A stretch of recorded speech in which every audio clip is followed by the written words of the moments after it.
വർഷങ്ങളായുള്ള സേവന പാരമ്പര്യവുമായി Mani sons super market Ottupara. ഉപ്പുതൊട്ട് കർപ്പൂരം വരെയുള്ള പലചരക്ക് വ്യഞ്ജനങ്ങൾ ആവശ്യാനുസരണം തിരഞ്ഞെടുക്കാൻ Mani sons super market. Branded അരികൾ, പ്രമുഖ കമ്പനികളുടെ ബിരിയാണി അരികൾ, ബ്രാൻഡഡ് കറി പൗഡറുകൾ, സ്പൈസസ്, ഡ്രൈ ഫ്രൂട്ട്സ്, എസൻസ് എന്നിവയും സ്റ്റീൽ, അലുമിനിയം, പ്ലാസ്റ്റിക് തുടങ്ങിയ ഹോം അപ്ലയൻസിന്റെ വിപുലമായ ശേഖരം. വ്യാപാരികൾക്കായി ഹോൾസെയിൽ സംവിധാനം. എല്ലാവിധ പലചരക്ക് സാധനങ്ങളും ഒരു കുടക്കീഴിലൊരുക്കി നിങ്ങളെ സ്വാഗതം ചെയ്യുന്നു. മാണി സൺസ് ജില്ലാ ആശുപത്രിക്ക് സമീപം ഓട്ടുപാറ, വടക്കാഞ്ചേരി.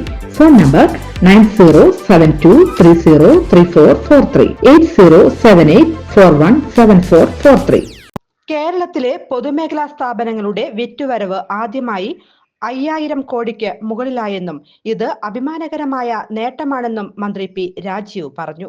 പൊതുമേഖലാ സ്ഥാപനമായ സ്റ്റീൽ ഇൻഡസ്ട്രിയൽ കേരള ലിമിറ്റഡ് സിൽക്കിന്റെ 1 വർഷം നീണ്ടുനിൽക്കുന്ന സുവർണ ജൂബിലി ആഘോഷങ്ങളുടെ ഉദ്ഘാടനം നിർവഹിച്ച് സംസാരിക്കുകയായിരുന്നു മന്ത്രി. സർക്കാർ വകുപ്പുകൾ പോലെ പ്രവർത്തിക്കേണ്ടതല്ല പൊതുമേഖലാ സ്ഥാപനങ്ങളെന്നും കമ്പനി നിയമമനുസരിച്ച് ലാഭമുണ്ടാക്കി പ്രവർത്തിക്കണമെന്നും മന്ത്രി പറഞ്ഞു.